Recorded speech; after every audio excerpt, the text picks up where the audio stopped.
Mayor Tirupati municipality Rudrakoti Sadasivam, రాష్ట్ర నాయి బ్రాహ్మణ కార్పొరేషన్ చైర్మన్ కుమారమ్మ, ఎస్సీ రాష్ట్ర కార్పొరేషన్ డైరెక్టర్ కరాటి చంద్ర, రజిక రాష్ట్ర కార్పొరేషన్ డైరెక్టర్, ఎస్ఎం శ్రీధర్ 35వ డివిజన్ అధ్యక్షులు, జగన్నాథం 35వ డివిజన్ తెలుగుదేశం పార్టీ నాయకులు, లలిత 49వ డివిజను తెలుగుదేశం పార్టీ నాయకురాలు, రామారావు. అందరికీ నమస్కారం.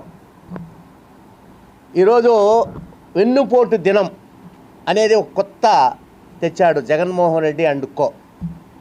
నీకు 2019లో 151 సీట్లు ఇచ్చారు ప్రజలు. ఒక్క అవకాశం ఇవ్వండి అంటే 151 సీట్లు ఇచ్చారు. ఆ రోజు నారా చంద్రబాబు నాయుడు గారు ముఖ్యమంత్రి ఉండి ఆంధ్రప్రదేశ్ను బ్రహ్మాండంగా చేశారు. ఏ తప్పు కూడా చేయలే. అయినా నీకు 151 సీటు ఒక్క అవకాశం చెబితే ఇచ్చారు. నువ్వు ఒక్కటైనా ఈ ఆంధ్రప్రదేశ్లో 2019 నుంచి 24 వరకు ఏదైనా ఒక్కటి ప్రజలకు ఉపయోగపడే ఒకటి చేసావా? ఫస్ట్ కూర్చుంటానే ప్రజావేదికని అడ్డంగా కూల్చాడ బారేసావు జేసీబీలతో కూర్చి. ఒక ఆరాటం, నీకు ఆనందపడ్డావు ప్రజావేదిక కూర్చున్న తర్వాత. ఆ ఆనందాన్ని అట్టే మొత్తం అమరావతిని చంపేశావు, పోలవరంని చంపేశావు. ఈ ఆంధ్రప్రదేశ్లో ఏం ఫ్యాక్టరీలు లేవు, అన్నీ వెనక్కి వెళ్ళిపోయి. ఒక్క ఫ్యాక్టరీ లేదు.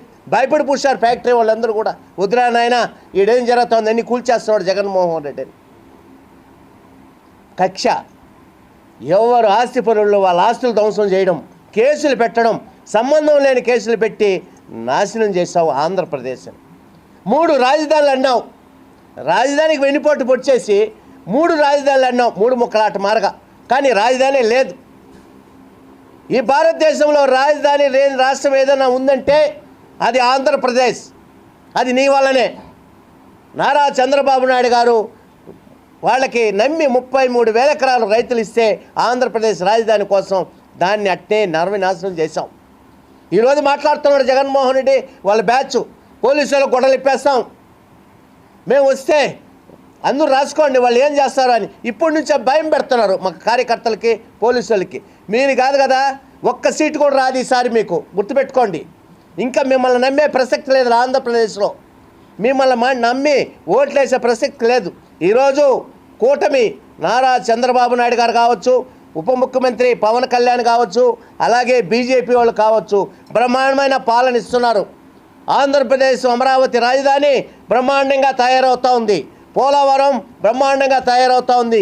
ఇవన్నీ 27వ సంవత్సరానికి అన్నీ అందుబాటులోకి వస్తాయి.